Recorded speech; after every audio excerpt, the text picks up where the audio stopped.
வணக்கம். உங்கள் அனைவரையும் மீண்டும் சந்திப்பதில் மற்றற்ற மகிழ்ச்சி. இன்றைக்கி நாம் பேச போகிற டாபிக் என்னன்னு பார்த்தீங்கன்னா, தமிழக வெற்றி கழகத்தினுடைய தலைவர் திரு விஜய் அவர்கள் டெல்லியில் இருக்கிறாரு. கரூர் கூட்ட நெரிசல் வழக்கு சம்பந்தமாக சிபிஐ விசாரணைக்காக இன்றைக்கி டெல்லிக்கு போயிருக்கிறாரு. அது மட்டும் இல்லாமல் விஜய் அவர்களை சுற்றி பல்வேறு ஸ்பெக்குலேஷன்ஸும் ரூமர்ஸும் இருக்குது. அதெல்லாம் விஜய் எப்படி ஹேண்டில் பண்ணுறாரு, அது மட்டும் இல்லாமல் கூட்டணி சம்பந்தமாக விஜய் என்ன முடிவு எடுத்திருக்கிறார் அப்படிங்கிறது தான். தமிழ்நாடு சட்டமன்ற தேர்தல் ஒன்று ஏப்ரல் எண்டில் நடக்கும், அப்படி இல்லைனா மே மாதத்தில் நடக்கும் அப்படிங்கிறது தான் இப்போ நமக்கு கிடைச்சிருக்கிற தகவல். அதாவது இன்றைக்கி நாம் பேசுகிறது ஞாயிற்றுக்கிழமை 15ஆம் தேதியே அந்த தேர்தல் தேதி வருவதற்கான வாய்ப்புகள் இருக்கிறது. அப்படி இல்லைன்னா 16 இல்லை 17 இந்த 2 நாளுக்குள்ளே தேர்தல் தேதி வந்துடும் அப்படின்னு சொல்லப்படுகிறது. ஸோ ஃபஸ்ட்டு ஃபேஸில் தமிழ்நாட்டுக்கு தேர்தல் வச்சாங்கன்னா கிட்டத்தட்ட ஏப்ரல் எண்டில் அந்த டேட் இருக்கும்.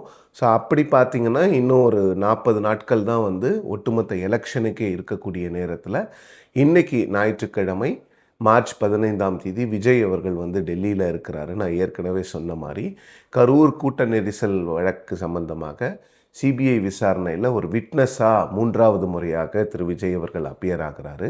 ஏற்கனவே 2 முறை ஜனவரி 12 மற்றும் ஜனவரி 19 விஜய் அவர்களை கூப்பிட்டுருந்தாங்க. கிட்டத்தட்ட 13லேருந்து 14 மணி நேரம் அந்த விசாரணையானது நடத்தப்பட்டது. விஜய் அவர்கள் கிட்டத்தட்ட 90 கேள்விகள் முதல் செஷனில் கேட்கப்பட்டது. அதை எழுத்துப்பூர்வமாகவும் அவர்கள் கேள்விகளில் வாங்கிட்டு இருந்தாங்க. ஸோ இது விஜய் அவர்களுக்கு ஒரு பெரிய ப்ரெஷராக பார்க்கப்பட்டது. அதன் பின்னர் பார்த்திங்கன்னா ஜனவரி 19ஆம் தேதி இன்னொரு செகண்ட் ரவுண்ட் ஆஃப் இன்வெஸ்டிகேஷனுக்கு விஜய் அவர்கள் போனார்.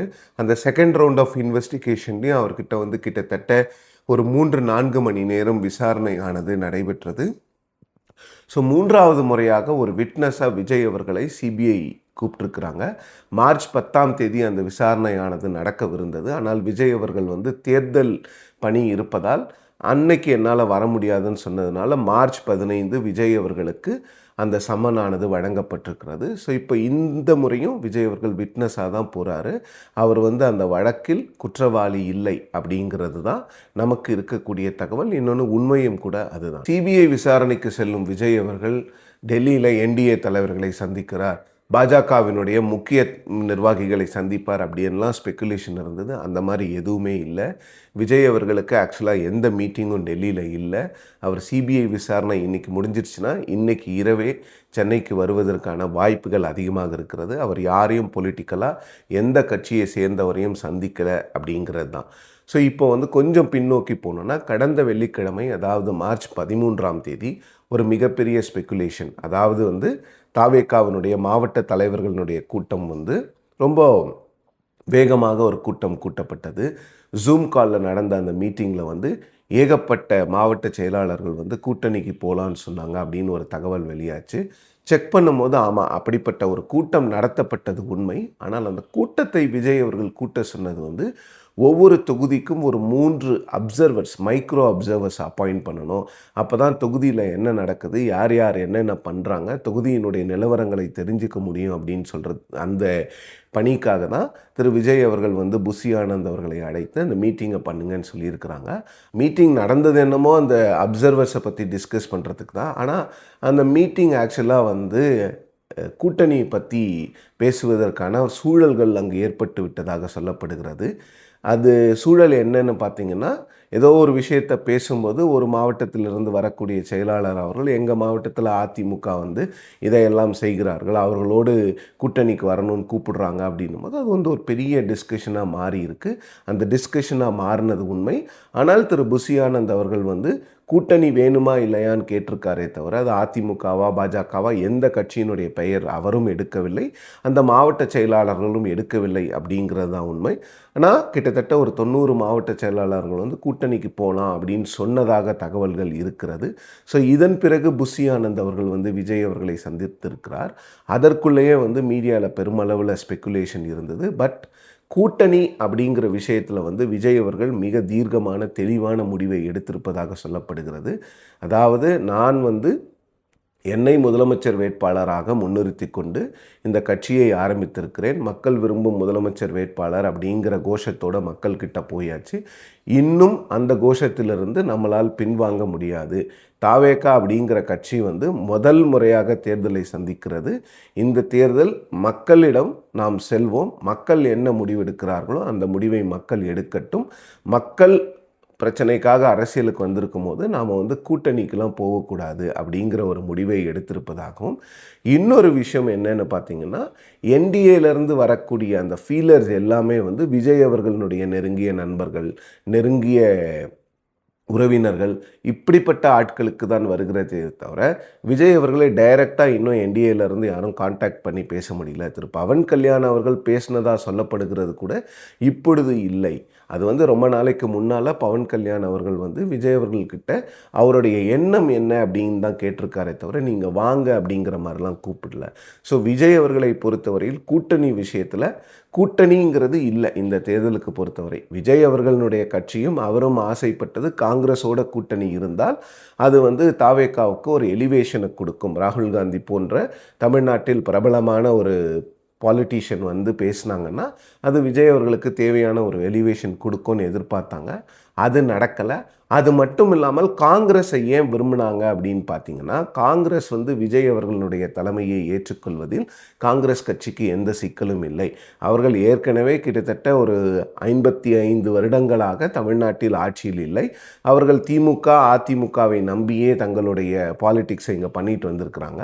ஸோ அதனால் அவங்களுக்கு விஜய் அவர்களுடைய முகத்தை தங்களுடைய முகமாக ஏற்றுக்கொள்வதில் எந்த சிக்கலும் இருக்காதுங்கிற இடத்துல தான் காங்கிரஸை விஜய் அவர்கள் விரும்பினார். ஸோ அது நடக்கலைன்னு கூட்டணி வேண்டாம், நாம் மக்களிடம் தனித்து போவோம் அப்படிங்கிற ஒரு எண்ணத்தில் தான் விஜய் அவர்கள் முடிவு செய்திருப்பதாக தகவல்கள் இருக்கிறது. ஸோ கூட்டணி இல்லை அப்படிங்கிற முடிவில் விஜய் அவர்கள் தீர்க்கமாக இருக்கிறாரு. இது மட்டும் இல்லாமல் to be very fair, ADMK and பிஜேபியில் விசாரிக்கும் போது அவங்களும் என்ன சொல்கிறாங்கன்னா, அந்த மாதிரி ஒரு பெரும் முயற்சியெல்லாம் ஒன்றும் இல்லை. ஒரு கட்டத்தில் முயற்சி எடுக்கப்பட்டது, அந்த முயற்சி கைவிடப்பட்டது. என்னால் விஜய் அவர்கள் ரொம்ப தெள்ள தெளிவாக நான் கூட்டணியோடு செல்ல மாட்டேன் அப்படிங்கிற ஒரு இடத்துல இருக்கிறாரு. கூட்டணியோடு செல்ல மாட்டேன் அப்படிங்கிறத விட தன்னை ஏற்றுக்கொண்டு வருபவர்களை ஏற்றுக்கொள்வதில் தான் விஜய் அவர்கள் ரொம்ப தீர்க்கமாக இருக்கிறாரு. அவர் முதலமைச்சர் வேட்பாளர், அவர் கட்சி தலைமையில் அந்த கூட்டணி அப்படிங்கிற முடிவிலிருந்து விஜய் அவர்கள் விலகவே இல்லை. அதனால் நாங்கள் விலகிட்டோம் அப்படிங்கிறது தான் அதிமுக பிஜேபியிலிருந்து சொல்லப்படுகின்ற தகவல். ஸோ இந்த ஸ்பெக்குலேஷனுக்கெல்லாம் முற்றுப்புள்ளி வைக்கும் விதமாக தான் விஜய் அவர்கள் கட்சியினுடைய நிர்வாகி திரு சிடிஆர் நிர்மல்குமார் அப்படிப்பட்ட ஒரு டாக்ஸே இல்லைன்னு சொல்லியிருக்கிறாரு. நேற்று சாணக்கியா யூடியூப் சேனலினுடைய ஆண்டு விழாவில் பங்கேற்று பேசிய அதிமுகவினுடைய பொதுச் செயலாளர் திரு எடப்பாடி பழனிசாமி அவர்களும் இதையே தெளிவுபடுத்தியிருக்கிறார். தாவேகாவோடு எந்த கூட்டணியும் இல்லை அப்படின்னு. பாஜகவும் இந்த விஷயத்தை தெளிவுபடுத்தியிருக்கிறது, தாவேகாவும் இந்த விஷயத்தை தெளிவுபடுத்தியிருக்கிறாங்க.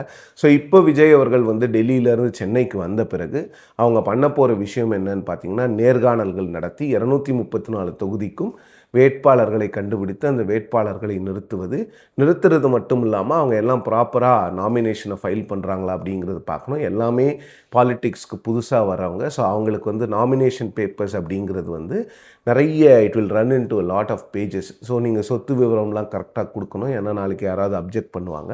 ஸோ அதெல்லாம் ஒரு டீம் ஆஃப் லாயர்ஸை போட்டு அந்த 234 பேருக்கும் ஹெல்ப் பண்ணுறதுக்கான அந்த முயற்சிகளை எல்லாம் தாவேகா எடுத்துக்கொண்டிருக்கிறது. தாவேகாவை பொறுத்தவரையில் அவர்கள் இந்த தேர்தலை தனித்து நிற்பதற்கான எல்லா வாய்ப்புகளும் இருப்பதாக சொல்லப்படுகிறது. ஸோ இது ஒரு புறம் இருக்க, தேர்தல் தேதி இன்றைக்கி வருவதற்கான வாய்ப்புகள் இருக்கிறது. அப்படி இல்லைன்னா கூட இன்னும் ஒரு 2 டேஸில் அந்த தேர்தலுக்கான தேதி நிச்சயமாக வந்துவிடும். ஸோ அதன் பிறகு இங்கே பொலிட்டிக்கல் சிச்சுவேஷன் ரொம்ப ஹீட் ஆகிடும். ஸோ எல்லா கட்சிகளும் இப்போ திமுக கூட்டணியில் பார்த்திங்கன்னா அந்த சீட்ஸை டிசைட் பண்ணுறதுல ஒரு மிகப்பெரிய க்ரைசிஸ் மாதிரியே போயிட்டுருக்குது. ஏன்னா விசிகேவும் லெஃப்ட் பார்ட்டிஸும் திமுக கொடுக்குற நம்பர்ஸை அக்செப்ட் பண்ணிக்க மாட்டேங்கிறாங்க. அவங்க எங்களுக்கு கடந்த முறை கொடுத்த சீட்டை கொடுக்கணும்னு லெஃப்ட் பார்ட்டிஸ் 2 பேரும் கேட்குறாங்க. விசிகே கடந்த முறை கொடுத்த சீட்டை விட அதிகமான சீட்டு எங்களுக்கு வேணும் அப்படிங்கிறதுல ரொம்ப தெளிவாக இருக்கிறாங்க. ஸோ தேமுதிகவுக்கு எவ்வளவு சீட் அப்படிங்கிற சஸ்பென்ஸ் இன்னும் நீடித்து கொண்டே இருக்கிறது. அதிமுக கூட்டணியை எடுத்துக்கிட்டிங்கன்னா, அதிமுக கூட்டணியை பொறுத்த வரைக்கும் அவங்க இன்னும் சீட் ஷேரிங் விஷயத்துக்குள்ளே ஃபார்மலாக போகலை. பேக் சேனல் மூலமாக எல்லா விஷயங்களையும் பண்ணிகிட்டு இருக்கிறாங்க. பாஜக அதிக தொகுதிகள் கேட்கிறது. அதிமுக நீங்கள் தொகுதி நம்பர்ஸை கான்சென்ட்ரேட் பண்ணதை விட வின்னபிலிட்டியை கான்சென்ட்ரேட் பண்ணுங்க அப்படிங்கிற விஷயத்தை அதிமுக தெள்ள தெளிவாக பாஜகவுக்கு சொல்லியிருக்கிறாங்க. ஏற்கனவே நாம் கூறியபடி பாமகவுக்கு 17 அல்லது 18 இடங்கள் கொடுக்கப்படும் அப்படிங்கிற முடிவில் எந்த மாற்றமும் இல்லை. அந்த கட்சியினுடைய தலைவர் அன்புமணி ராமதாஸ் அவர்களுக்கு ஏற்கனவே ஒரு ராஜ்யசபா சீட் கொடுக்கப்பட்டு விட்டது. ஸோ இதுதான் இப்பொழுது தமிழ்நாடு அரசியலில் நிலவுகின்ற நிலைமை. மீண்டும் இன்னொரு வீடியோவில் உங்களை சந்திக்கும் வரை நன்றி, வணக்கம்.